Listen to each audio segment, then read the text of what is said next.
Welcome to another episode of DD on the Spot. As always, I'm your host, Ryan Johnson. And before I get to our guest here today, I'd like to remind everyone that if you enjoy this content, to please give a like and subscribe down below. I'd greatly appreciate it. We have Katie Smith on the podcast, coming to us all the way from Tampa, Florida. I'm jealous, being that I'm in Minnesota, for anyone who's listening to this podcast for the first time. She's a personal trainer as well as an overall women's physique competitor. She's competed in 2015 as a bikini girl, and then she competed in 2017 as a figure, and she's been moving on up. So, she's on here to talk to us about her journey. And I love having my guests, come on. But most importantly, she is our current guest. So, Katie, thank you so much for coming on. Thank you. Thank you for having me. Well, absolutely. So, I got to ask, first of all, before we get into your journey, what's the weather like in Tampa today? Like 80. It was raining earlier, but yesterday it was like no clouds in the sky, 80 degrees. It's not even fair. Oh God. So yeah, it's like upper 20s here. I think we're gonna get in the mid 30s next week for a little while, but then we're gonna get into January and February where it's negative 20 degrees, and that's just everyone hates each other, and it just becomes a hellhole to live in. But before I depress everyone with my winter woes, why don't you give us a little bit of a backstory on what inspired and what motivated you to get in shape and adapt this lifestyle? Well, I'm from a small town in Mississippi. Everyone there is pretty much overweight. There's not gyms there. It's not a fitness place. That lifestyle is just simply like work and come home. And I did not want to be that person that grew up, had a desk job, got overweight, and was inactive. I can always remember being really active, being involved in sports and even dancing. And I got into the Zumba craze actually when I was 16, 17. There was a small like wellness center, and I could go to like the Pilates classes, the cardio classes, things like that. So that's where I really got a start into group fitness and even weight training, lifting with dumbbells and such. And I really thought the group fitness instructor was so cool. I thought her job was the best, easiest job ever. And I was really good. Like by endurance, I've always just been great. So I thought, to not grow up and be old and fat, I need to be a personal trainer. I need to be in fitness.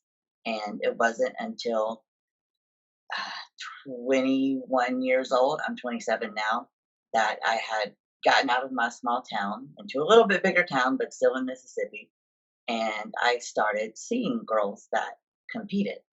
And I'm a competitive person. So I thought, well, if they compete and look this way, then I'm going to do it, but I'm going to look better. So I just, like I said, I was a tiny. I was 100 pounds in 2015, and the girls that I looked up to were, huge. They were competing in women's physique, winning national shows, and I thought, okay, that makes them special. They stand out. They're not just bikini. They are way different. Muscular. Not a lot of people can pull off that look. Not a lot of people want to put in that hard work. And I knew I wanted to be different.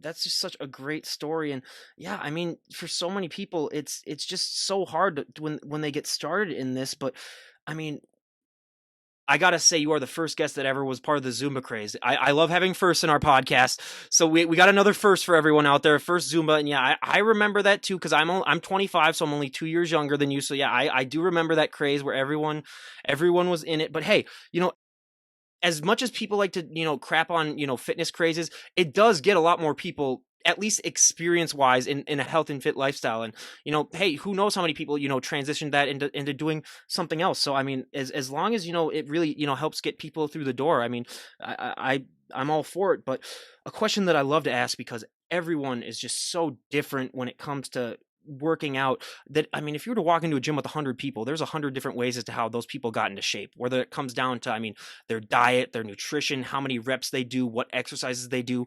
So many little things add up to the overall package that people end up seeing.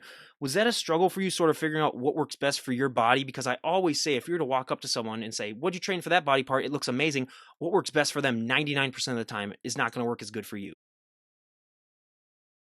Well, I would say I kind of just figured it out from YouTube, watching other people work out that say I wanted to look like Dana Lynn Bailey was the first person I found that had just that perfect physique to me.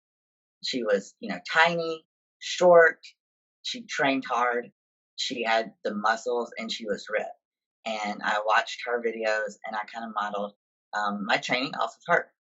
So it just went from there. Well, and I always say you're basically just like a mad scientist too, where you're just trying to concoct your own potion that like works best for you. It's so much trial and error, just with so many things in life, but with bodybuilding especially. But one thing that I love to bring up because especially in this culture that we live in this day and age, I mean, where everyone just wants to look like everyone else, where you see someone's photo and you say, "Oh, I want his arms or I want her abs," or everyone's just constantly comparing themselves to others. People don't realize that hey, just have to be the best version of yourself. But when people get started working out, everyone always has that one body part that really really takes off that they don't have to train as much, and then everyone always has that one body part that just lags behind that they have to train to oblivion to get it to catch up. I mean, for me, my back was the one thing that really took off just because I had jobs all throughout college of working in warehouses and loading trucks, and you either got a really nice back or you quit. But I'm also 6'3", so I mean my lower body is just absolutely shot where I have to train it into overdrive to get to look like any semblance like I've ever lifted legs a day in my life. I mean, I always said for my calves especially, I could inject pure muscle into my calves and they wouldn't gain an ounce. I mean, it's just absolutely ridiculous. But what were those body parts for you when you were getting started? So for sure, lats, back was easy. I actually did a lot of different Pilates, things like that. So once I started actually lifting and getting stronger and stronger, it just developed and just got better and better each year. My legs, I actually train harder than any other body part, and they will just not grow. It is so hard for me to get thickness on my legs. Well, now as someone that also struggles with legs, what have you done to even get any improvement? Because like for me, I always say, I if I can gain, if my legs can get, 5% bigger every year, that's a good thing for me. Well, I look at my best feature and I say, okay, how did I train that body part to make it so amazing? So I literally will start training my legs the same way. So what I focus on is a variety of reps, actually. I will start with compound movement, whether it be like a heavier deadlift or heavier squat, or maybe even like heavy lunges or hack squat. And then the next movements after that, I will push heavy as I can, 15 reps. Sometimes I will superset 2 leg exercises and just stick to ultra high reps.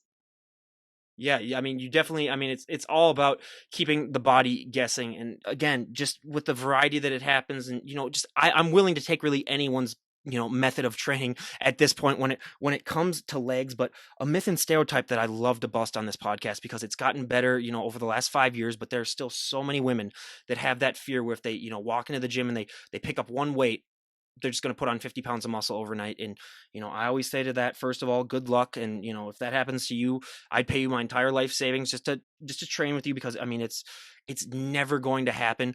But did you have that fear when you were getting started? And even if you didn't, I mean, I bet especially being a personal trainer, I mean, you're going to hear that all the time. How do you like to respond to that? Well, first of all, I actually never had that fear. I mean, I did go to college for exercise physiology, and I knew the science behind how to build muscle. So I knew it was impossible for me to just get huge. I mean, I'm genetically just a skinny, tiny person. I was doing everything I could, just eating, eating, eating, trying to put muscle on. And it was a slow process.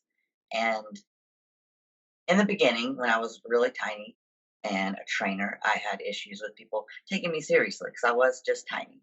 So that was another reason for me to just grow muscle, look the part, look the part. And, lo and behold, once I got like I am now, I do have issues, or I encounter women that say, I'm scared to train with you because I don't want to look like you. And I'm thinking, you would work with me for 3 hours a week, not 3 hours a day every day. You're not going to eat like I do. You're not going to lift like I do. This has taken me 5 years. Like, it is not going to happen to you in a month. Yeah. Oh, and again, again, just so many times that, I mean, I always tell the story of when I was in college. One of my really good friends, she came up to me and she said, I see that you're getting bigger and stronger, and I want to go work out, but I'm just afraid that I'm going to get too bulky. And I told her, I said, look, the amount of weight that you carry in your purse. Now, she had a really heavy purse. I don't know if she had like a dead sorority sister in there or something like that, but it was a very heavy purse. But I said, lugging that thing around 24/7, you're not gaining an ounce of muscle, and that really sort of convinced her. But I think the most important thing that I love to tell people if they come up to me with that fear is that, I always say this impacts women so much more positively than men, is just that confidence boost that working out gives you. I mean, we've heard so many stories on this podcast in particular of, women that have been able to make life-changing decisions. It's just really helped them in their life. And, you know, I always say it's by far the most important thing that you can take from the gym is this, just that confidence boost. And how have you been able to take that boost that working out gives you, and how have you used that to impact your life in a positive way? Definitely that watching myself get stronger over the last 5 years has boosted my confidence. And just knowing where I came from, uh, being the small town of, being nobody and having to transform myself. I I feel confident that I've gotten this far, by myself.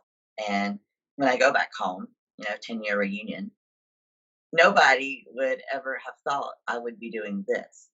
And it just that thought of, wow, look at the transformation, just high school to now, you know.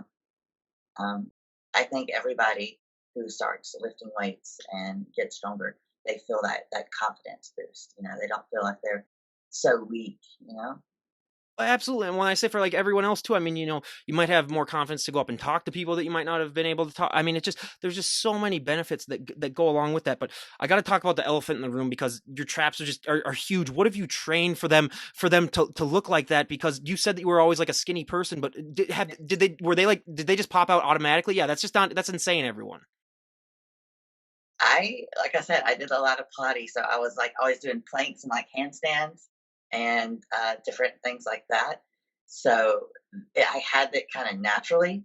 Then I would always practice pull-ups, pull-ups all the time, upright rows, and then there's deadlifting. So once I started deadlifting, it was like, okay, how strong can I get? How much weight can I pull? So, one week I make it pull pretty heavy. Next week I'd pull lighter, but I do more reps. And you just think, if you're deadlifting every 6 days, every 7 days or so, holding all that weight, whether it's heavy, or holding some weight for like 10, 12 reps, you're going to feel that soreness in your traps from just the hold. So, a lot of that mass and density is from deadlifting. That is one thing whenever I ask people about that, because just my height, it's been a little bit harder for me to develop those. So I mean, deadlifting has been one of the top answers that I get all the time whenever I ask people, like, hey, what did you do for that? So for anyone out there who's maybe looking for that, I highly recommend doing, really focusing in on deadlifting.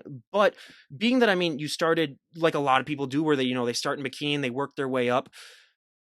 How has your training changed since you've moved up in divisions? Because obviously, if you're a physique competitor, you're not going to train, the same way that you're going to train for a bikini show. Right. And that's funny because when I competed bikini, I still had pretty defined traps. I was bikini everywhere except my upper back. Um, let's see.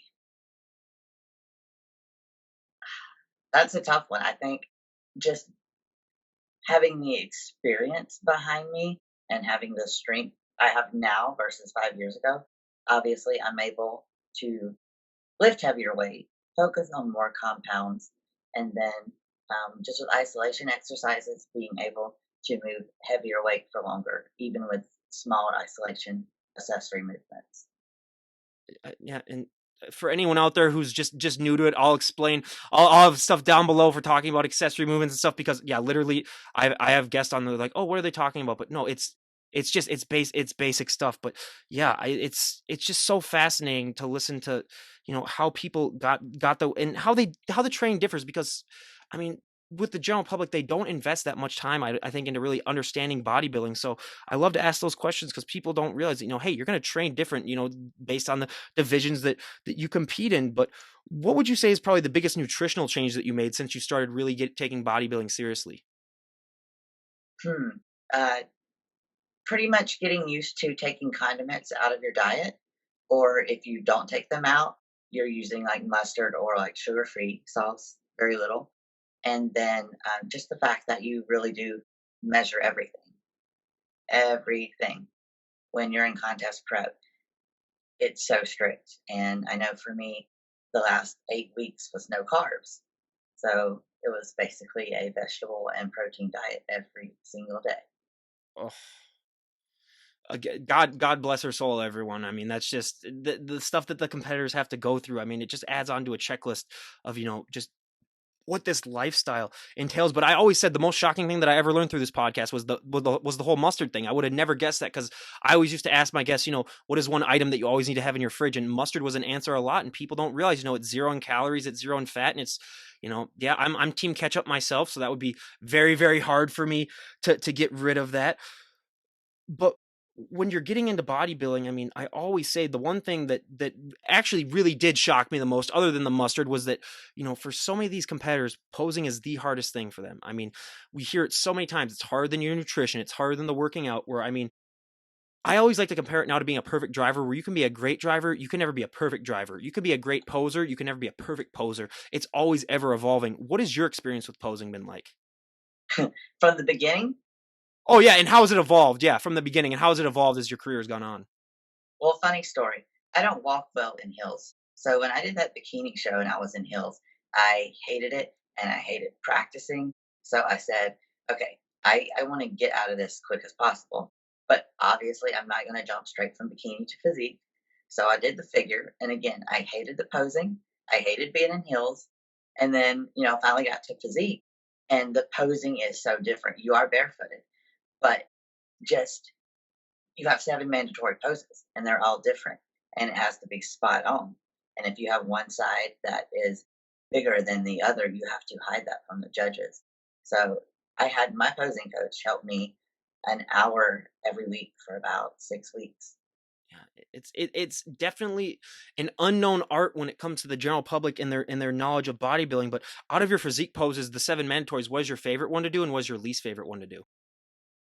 I love the back double bicep, obviously, because I show off my back. My least favorite is probably the front double, just because it's so awkward. Like, people don't realize posing awkward. Yes, you have to twist your body a certain way, and, if you don't do it just right, like, it could literally make you look fat in some areas. And the breathing is a huge deal. Like, if you belly breathe too much, you're gonna look bad. You have to really learn how to take shallow breaths or just, you know, not breathe. Well, we have another first on here again, because I think out of like the 300 bodybuilders I've had on, I think maybe you and maybe two other people. So it's been the first for a while that have said that their front double is their least favorite, because 90% of the time it's abs and thighs is the least favorite, just because a lot of people say that that's an awkward pose. But again, that's why I love asking these questions, because we get a different variety of answer, every single time. But now, I mean, a question that I love to ask too. I mean, as you can tell, I'm one of the most pale people that you'll ever meet in your entire life. My thick Norwegian, yep, us too, the pale club. I mean, my thick Norwegian skin, where, I mean, I get burnt to an absolute crisp, or I get farmer's tan, where, let's be honest, not a real tan. I've never been tan a day in my life. So, and bodybuilders get tan. So what is that experience like for you when you get that tan on? And, we hear so many stories of, you see muscles that you never even knew that you had. Everything really seems to pop out. What is that experience like when you get that tan on and you finally, see that final package? It's amazing because, I mean, let's be honest, pale does not look good as tan. You can't see everything. You put that tan on and you look leaner and just tighter and more ripped automatically. So your abs, the definition in your abs is so much greater. The uh, separation just in your quads, all the quad muscles, you are able to really see them come out, and the glute ham tie, it just really makes everything pop to perfection. I mean, for so many people, they don't realize that that last day when they get that tan on, or the day before the show when they get that tan on, I mean, that is really, it's anyone's guess for some people, like what they're gonna look like. So it really, it can be shocking, the next morning when they wake up and they see what it's like. But when you're going on stage, because I mean, I always say for my bands that I have on, I always ask, what is that feeling like when you get to walk up on stage and perform live in front of hundreds to thousands of people? That also applies to the bodybuilders. What is that feeling like for you when you get to walk up on stage and show off all of that hard work that you've worked months upon months, even years on? I love it. Like, I love being, like, just the center of attention. So, when I go out there, I, like, just soak it all in. I look at every single judge right in their face, and it's just like, "Okay, this is my time to show off all my hard work."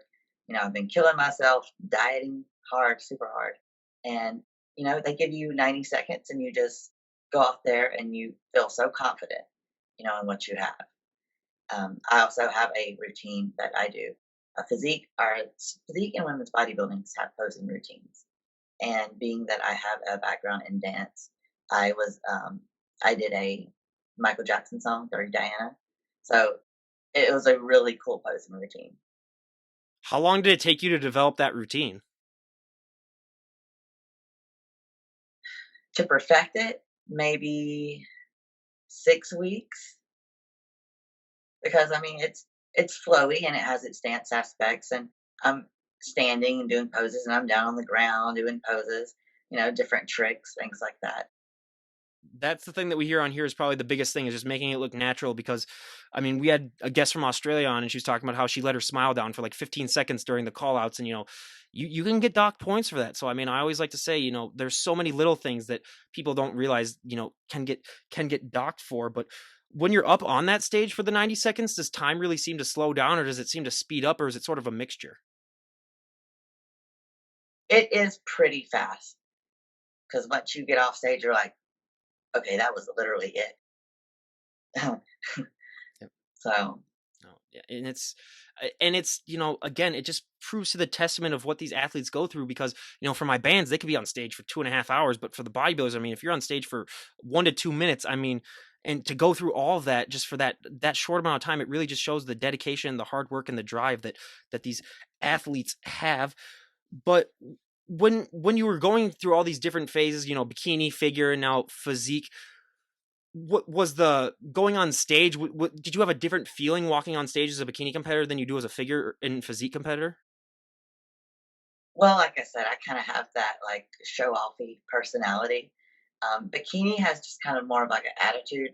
So even though I wasn't like great at walking out there in heels, the posing and the looking like you're hot shit, I could do that. But the standing and waiting, that was awful. Yeah, I mean, it's just so many different things with the aspect, and like we are talking about that sass and flair that you need to have with bikini. Yeah, it's different for every division, but when you walk off that stage, I mean, I always say the bodybuilding community, especially for females, is such a tight knit and close community that I mean, you generally have people that care about you because you look at some of these Instagram posts and all these other competitors are saying, "Oh wow, you look amazing, you're going to do great, just keep it up." How much does that supportive community really mean to you, and knowing that people generally do care about you and they have your back? Oh, it's huge. I mean, you are competing against yourself, but you are competing against all those other girls. And every contest I've done, everyone has been so nice, always complimenting each other, always supporting each other, getting each other's Instagram, Facebook, staying connected. I love that in bodybuilding. Everything is like a big family. And that's a thing that I think really is one of the more positive things about the sport that people just don't seem to realize unless they really look into it. But yeah, I would if I was an athlete doing that, it would be so much easier for me to I just think it's because everyone suffers when they go on prep. Let's be honest. So I mean, when you all suffer together, it's you're suffering together. So I mean, it really adds sort of a camaraderie. But now we go to a fun question: what is your go-to post show meal? Peanut butter. Just peanut butter? I really did after the Tampa Pro take a spoon to the jar of peanut butter I had with me backstage and finish it. That Literally sounds. finish it. I mean, I'm a great peanut butter guy myself. I'm gonna have a PB&J sandwich when I'm done doing this podcast right now. But yeah, you're just I hate asking that question because my mouth basically drools every single time. So it's just oh god. But yeah, I always said if I ever competed, I would just rent out a Five Guys and walk in with $1,000 and say, hey, you're feeding me until I either pass out or throw up. But either way, I'm getting my money's worth. But another thing that I love to bring up on this podcast because so many people don't realize that is, that look that you guys put on stage, that is not a sustainable look. I mean, we hear so many stories of people who, if they try to do this on them by themselves for the first time, it's a shock to them when they realize that, like, hey, I'm not going to be able to maintain this look 24/7. And I think part of it is because of shows maybe like Biggest Loser, where, people go on and they lose, 50 pounds and, they're able to keep the weight off. And people just look at that and they just assume that it's similar like that to bodybuilding because you guys work just as hard, if not harder, than those people. But it's not true. And what was that like when you first, found that out that, like, hey, no matter what I look like on stage, I'm not going to be able to keep it. And has that gotten easier for you to accept as your journey's gone on? Yes and no. It is easy to accept because I have to be realistic and go, okay, I cannot stay ripped 24/7, and people do understand that, and I have to be realistic that, okay, I want to grow. My legs are my lagging part. I need to eat, I need to grow, I need to train a certain way and eat a certain way to grow muscle, and I cannot do that sitting in a deficit year round, being ripped year round, doing cardio 2 hours a day, every day. It is still hard because you do look in the mirror in off season and just go like, "Wow, I can't see a single ab. This is kind of depressing." Because for the last 8 weeks even, you are lean. You are super lean. You walk around, seeing your abs all day. And then all of a sudden, you post show, you eat your couple cheat meals, you go back to having carbs in your diet plus more calories in general, and you do go up in weight anywhere from 15 to even 20 pounds. Yeah. And I always say it's just like starting your own business where you got to spend money to make money. You got to put on weight if you want to put on muscle. I mean, they just go hand in hand and it's something that you have to do. But I mean, two questions that I ask all the health and fitness guests that I have on the podcast. I mean, for me, for the first one, I mean, there were so many positive things that happen, with working out and getting bigger and stronger. But the one negative thing is that you're going to get asked to move a lot of people's furniture. You're going to get asked to open a lot of pickle jars or bottled water or anything that's sealed on tight. You're the go to strength person. I mean, I'm still at home with my parents for the next 2 months before I move out. And every single time they come home with groceries, I mean, I got to lift the car into the driveway and carry in the groceries. Has that been a similar experience with you where people just take one look at you and they just assume that you can help them out with stuff? Thank goodness, no, because I I'm horrible when it comes to moving. Like, if I have to carry anything, like, my back will literally, like, go into a spasm, and I have horrible grip strength, so, yeah, jars, I have to have my boyfriend, like, open it too, um, but the thing I get the most is, random strangers, whether it be gas stations, grocery stores, wherever. "Oh, I'm not messing with you." I get that. "I'm so big and scary, I'll kick their ass," kinda thing. Yeah. Or people just think that you're like a human art exhibit basically when they're just staring at you basically. Yeah. Yeah, they're like, "Oh, you're like an anatomy lesson every time I take your class." I said, "Great." Hey, that's a good line for anyone out there who's thinking about using. That's no, that's. But I always just find that so fascinating. That I mean, you become like a mini celebrity, like wherever you go. Like if you were dressed the way that you're dressed right now and you were to walk out, I mean, people would stare. I mean, it's just so fascinating for the human brain to see something that's not the norm. And I always find that very fascinating that that takes place. But I always said too, it's a double edged sword for me. Where I mean, being 6'3" and being a guy, I could have zero muscle at all, and I'd still get asked, oh hey, tall guy, come help me with this. But I'm like you too, where I mean, like my back has just been through so much. But I gotta say that must be the sight to see where like if you can't even open like a pickle jar or something like that and you're having your boyfriend do it, it's that. But that's a good laugh. Okay, if you ever want to make people laugh, just do that in front of them because yeah, I mean, but that's just so fascinating. But I mean, my favorite question to ask is, obviously for fit guys they have clothing option problems, but for fit women it is vastly, we get that reaction every time, it is vastly more intense. Where I mean, if you have big broad shoulders, dresses aren't your best friend. Jeans are another thing that we hear of all the time, where I mean, if you have a big lower body and a small waist, jeans are not made for that. What have been some ways that you have found that you're able to compensate for the fact that your clothing options can be limited? And also, I mean, you're gonna have two wardrobes, your prep wardrobe and your off-season wardrobe. So, luckily, I'm a personal trainer and group fitness instructor, so I can wear workout clothes every day and not ever have to worry about dressing up. And the funny thing is, it was such a long prep, like 11 months really, because I did 2 shows. So, all my wardrobe literally is extra small leggings and small tank tops. I literally was 2 weeks post-show, and I'm sitting here going, "These leggings don't fit, these tank tops don't fit." I'm having marks on my back from the sports bras being so tight, and it's really funny because you think extra small leggings, okay, that's tiny, but then you you go to the store and you try on small leggings, and they're already tight in your quads and hamstrings, and they're okay in the waist, but you're thinking, okay, if I'm going to grow any more, these small leggings are not going to be comfortable to train in. They're already tight. But then you put on the mediums and you're like, okay, these mediums are comfortable, but the waist is huge. So I literally cannot find hardly any leggings that fit good. Upper body, oh my goodness.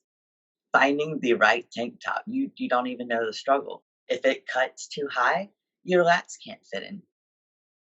I mean, you basically have to have your own tailor.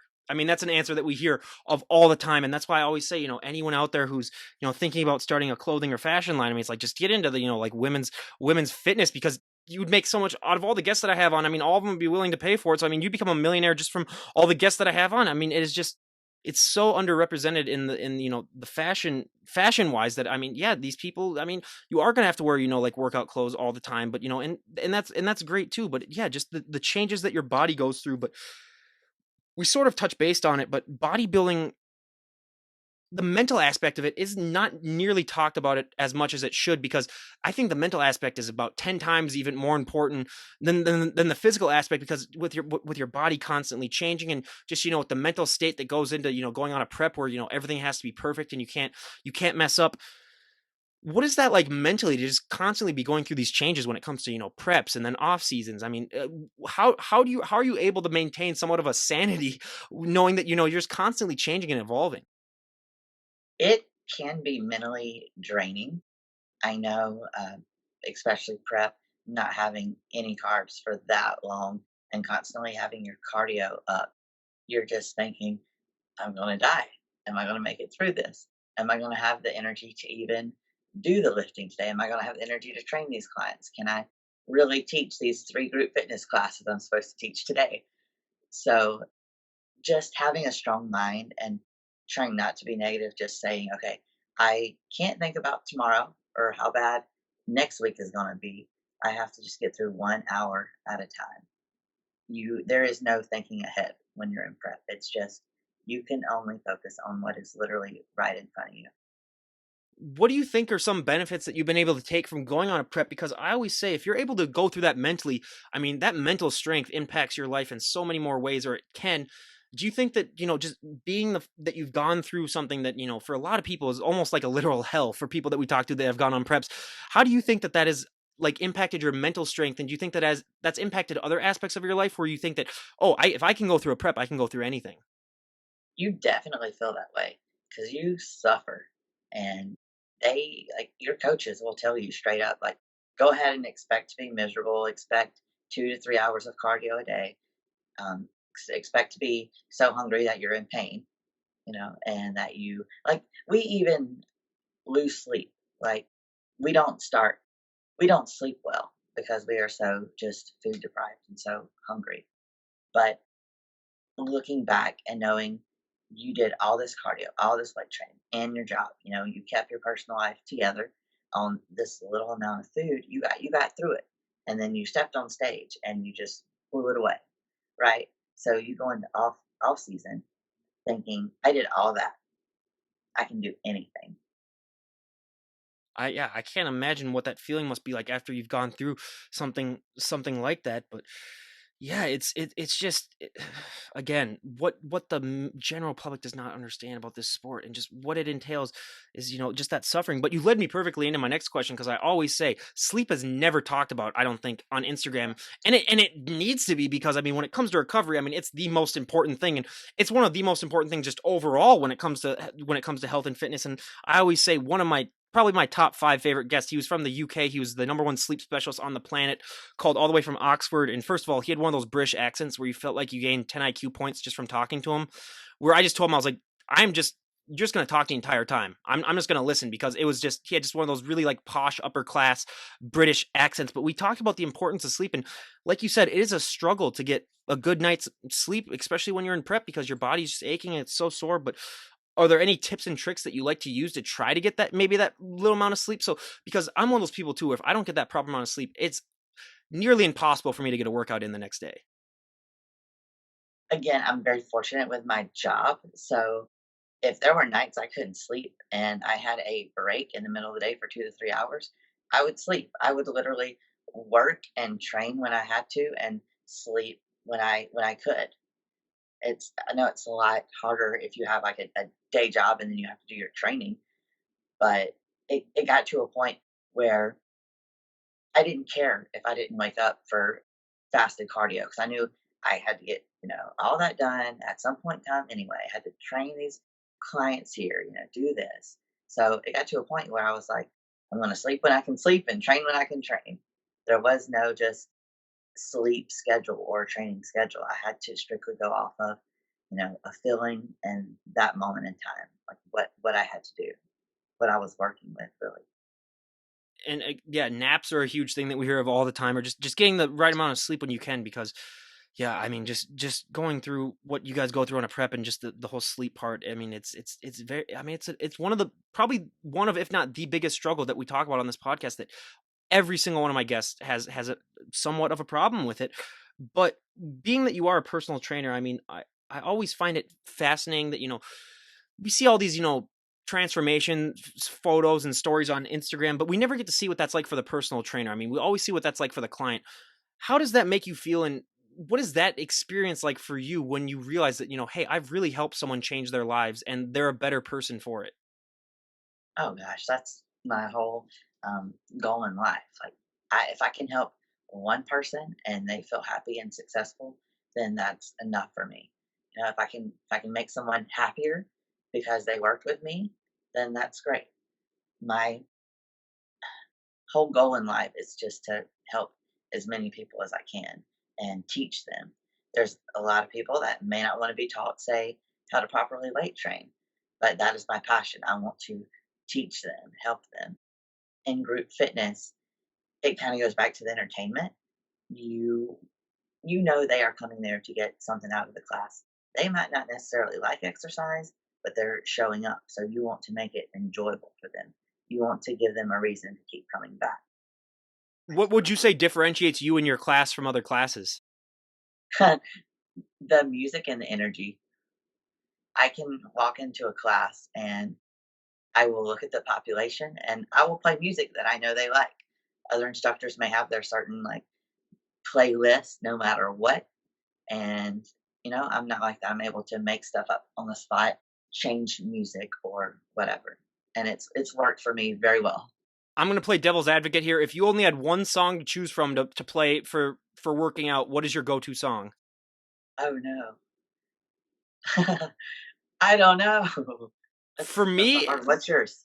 well, for me, I would have to say I'm just gonna be a little anything Metallica or anything from the Rocky Four soundtrack from the movie. That's some of the most inspiring stuff. But yeah, anything from that. Like you could literally pick. I would give you that list of songs, and you could pick any one of them, and I would use that. But it also depends too. Like if I'm training legs and I know it's gonna be horrible because I hate training legs, then you got to get really, you got to get some heavy music in there just to, and help inspire you. But yeah, it's so many people like so many different things where I mean, I know a guy that likes listening to almost like sad songs when he works out. And I was like, okay, I don't get how that's possible, but he enjoys it. And it's just everyone has their own different choices. And, again, I love asking these questions and I pick most of these questions for a lot of the podcasts because we do get such a wide variety of answers. Have you thought of a song? Well, anything I can dance to because I do love to dance. So if I can like just escape into that music and in my head be dancing and not feeling pain, then that's like a good song. So, do you feel that since you've gotten a lot bigger and a lot more muscular, is it harder for you to dance maybe the way that you were dancing before? Or has it gotten actually easier? Neither. I Dance was what I have done since I was very little. So I was a dancer way before I was a bodybuilder, and it's just stuck with me. I teach a dance fitness class called UJam, so I still dance every Saturday. And that's awesome that you're able to still keep doing that. Because yeah, some of our guests that we have on, I mean, they just get so big. We're like literally they can't they can't do anything that they were doing previous to starting to work out. And it's just doing something that you're familiar with and that you're passionate about. I mean, that's really all there is to it, especially in life. I mean, just find what makes you really happy, and just stick with it. But if someone were to walk up to you and say, Katie, we made the decision, you can change one thing about the bodybuilding life, or just competing in general, and everyone would go along with it, what would be one thing that you'd like to see changed? The price to enter the shows, I think even the small shows are too much, and then when you go to register for a national show, it is way, way, way too much, and you do have little return. At the smaller shows, you don't get paid anything. National show, you just get paid just basically your entry fee, and that the winners are the ones that get that prize money at the national show. So I think they could change how much money the competitors are spending just to do this. I always said on that checklist that I always talk about on the podcast of, what these guests have to go through, that is the biggest one, because people don't realize that you guys lose money. 95% of the bodybuilders lose money. This isn't a sport that you want to enter if you want to become rich and fit. I mean, and that just even that to me really exemplifies just how much dedication and drive and determination. Those are the three things I talk about all the time with bodybuilding. But that really just exemplifies those qualities the most, because you're not doing this for money. You're doing this for yourself. You're doing it because you like doing it, and it really just adds on even more respect for me personally. Just But yeah, again, if they could make it so that you would win much more money, and just like other professional athletes that are making millions of dollars, if they could make it like something like that. I always imagine what the sport of bodybuilding would be like if they're like, oh hey, $10 million to whoever wins the Olympia or something like that. First of all, I'd want to see what people would enter that then, because if it's for $10 million, people are pulling out all the stops. So that would be an interesting competition to see then. But yeah, it's always that to me just exemplifies just how undervalued bodybuilding is in our society, and it really shouldn't be, because the stuff that people have to go through to go on stage, I mean, it's so inspiring, and it's just a big motivation tool as well. And I gotta ask, since you were talking about the town that you grew up in, and a lot of people were obese, what is that like when you go back there and they're like, oh my god, that Katie that we used to know, she's really in great shape now? Is everyone just dumbfounded? Yes, and keep in mind, I moved away just 2 years ago, so um, they will follow me on Instagram and they see my mom out in public and they just go, I just can't believe little Katie looks like that. I can't believe she's bodybuilding. What made her decide to do this? They are just so amazed. They never envisioned me doing, this. I mean, this is extreme. I do look extreme compared to them. Yeah, and do you also find, well, first of all, I gotta ask, what was your parents' reaction when you first told them that, like, hey, I wanna give this a go? They're not that talkative, so I mean, they're supportive, but they did ask me recently, "What got you started? How did you find this?" And like I told you, I said, "Well, I ended up at the right gym.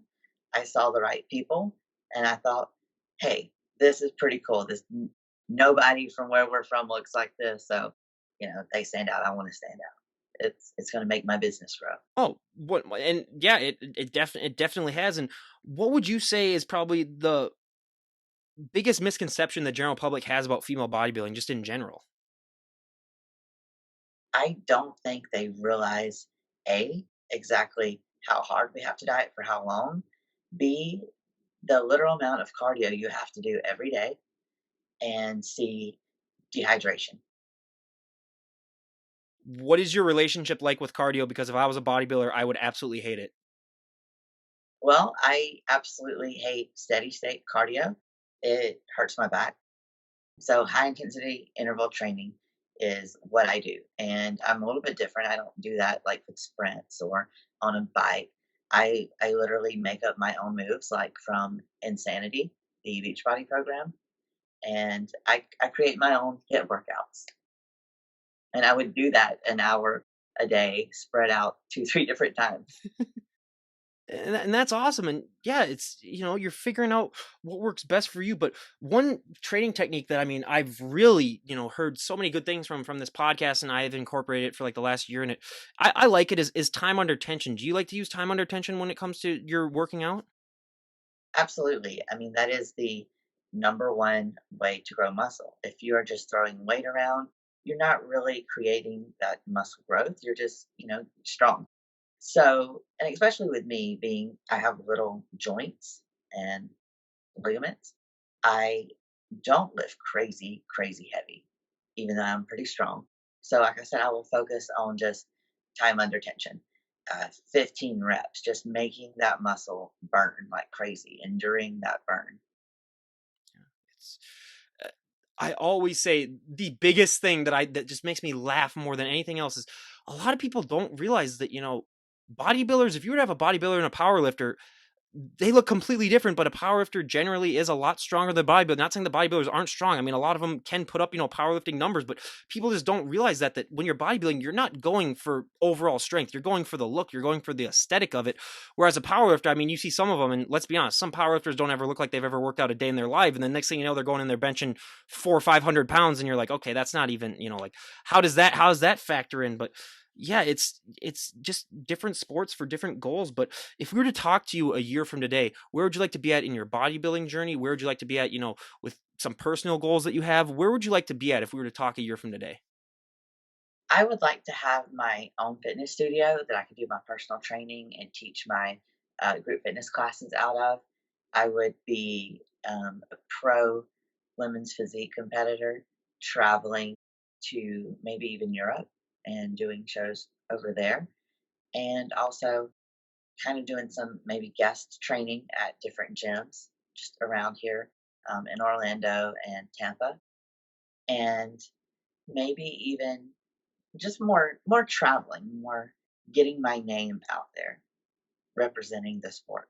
Yeah, well, and I'll do my best to, help get it out there too. And I mean, everyone go and give her a follow on her Instagram. I'll leave it linked down below. And, I got to give a warning ahead of time. You will get inspired to get off the couch and stop eating those Twinkies and, go and pick up a weight just because looking at some of her photos, you're going to be like, okay, I need to go and start working out now. But, when one question that I love to ask before we wrap things up, because especially with personal trainers coming on, if someone were to walk up to you and say, "Wow, I mean, you look amazing. I want to get in shape." I find that for so many people, just taking that first step in the gym is the hardest thing because with many things in life, I mean, once you take that first step, it's very hard to not do something. And I always say, you walk into a gym, it's very hard to walk out without getting a workout in. What advice do you like to try to give people in order to motivate them to get started working out? Because for some people, I mean, they already have that motivation set where I mean, they just want to make that change. But for other people, they just need a little push. I always tell them you have to start somewhere. Nothing is going to change overnight. Nothing is going to be easy. This isn't glamorous. You're going to feel uncomfortable, but it will be worth it. Your results will always be worth it. Yeah. And it's not going to be pretty too. I mean, so many people, especially with our generation where everyone wants everything now and they want it yesterday, they don't realize that, hey, if you go and work out, I always compare, working out and trying to get in shape to being an alcoholic, where if you're an alcoholic and you take one day without drinking, that's already significant progress. But if you go one day in the gym and you look in the mirror, nothing's going to have changed. You're going to be exactly the same. I mean, it takes so much more drive and dedication, and especially in this day and age when people don't seem to have it as much as people might have, years ago. But it's just that's why I love having bodybuilders come on and share their stories. And lastly, is there anyone that you'd like to give a shout out to? My posing coach, Janine Lipkowski, she really was a big part of how I won the Tampa Pro and getting me to nationals. I was a really bad poser, so I couldn't have done it without her. And then my coach, Dave Palumbo, he has been with me a year ago, November 2018. We did kind of a building phase and then started cutting leading up to the August 3rd Tampa Pro, and then right back to business for the November 22nd, 23rd national show in Miami. So, again, those guys, they are professionals in what they do. And I could not have done what I did so well without their knowledge and their help. And for anyone out there, I mean, Dave Palumbo, he's one of the best that, I mean, we hear his name all the time. And it's funny. So one of the other guests that we had on when I was talking about, there's no perfect poser. She always said, oh, there is one, Janine Lankowski. Is she a perfect poser in your opinion? Like, is she the best at it? Cause that's what everyone says. Like, she is the best poser around. I mean, it's funny. Like, we randomly ended up moving to Tampa. We were supposed to be in Scottsdale, Arizona. And we're talking to people we're meeting in the gym about competing. And, we have to find a posing coach. And they're like, well, you're in luck. Janine's the best in the world. And we're like, what? And they're like, no, really, like she is. She wins uh, competitions all the time as best poser. And they were not kidding. She is just a master at it. If anyone, like, go and look it up on YouTube, I'm sure there's videos of it. It is insane where you're just like, I always say, like, okay, she might be the one person where like I never grade perfect tens, but she's a 9.999 repeating like 5 times. But yeah, it's insane watching her pose. And yeah, just to have that as your coach, I mean, I can't imagine what that does for you. But yeah, and People Skype her for posing sessions. She trains, helps people with posing all over the world. And so I'm very lucky to live in the same city as her. And like I said, I had her come to my gym an hour every week to work with me, and she choreographed the routine, and it was just amazing. what would you say is the biggest takeaway you got from her when she was coaching you? How to hide imbalances and like how you have to pose to make things look better than they actually are. That's a big thing too, because let's be honest, not everyone's body parts are going to be just as perfect as anyone else. So yeah, that's a big thing too, is this the deception part of it. But yeah, and again, Katie, we cannot thank you enough for coming on the podcast and talking. I mean, it was great to have you on, and I couldn't think of a better way to end it than to have you embarrass us. Could you give us a most muscular, because your traps are just going to like break the screen basically. Oh, It's just muscular. ridiculous. Yeah. That's just ridiculous, everyone. It's like, come on, people. I mean, you have to get a permit for those things. I mean, it's ridiculous. But again, Katie, we cannot thank you enough for coming on and sharing your fitness journey, because I mean, I just love having guests come on and share, because when you see people on Instagram, you just see their results, you just see them working out. You don't hear the backstory. So I really appreciate having you on. Thank you. Absolutely. And I wish you nothing but the best in all your endeavors. And I do think that you will get a pro card. I mean, I'm willing to put money down. And I mean, I think you do such a great job. And again, everyone, I'll leave a link to her Instagram page down below, and everyone make sure to go and give that a follow. And this is Ryan Johnson, DD on the spot, signing out. Have a great day, Thank everyone. you.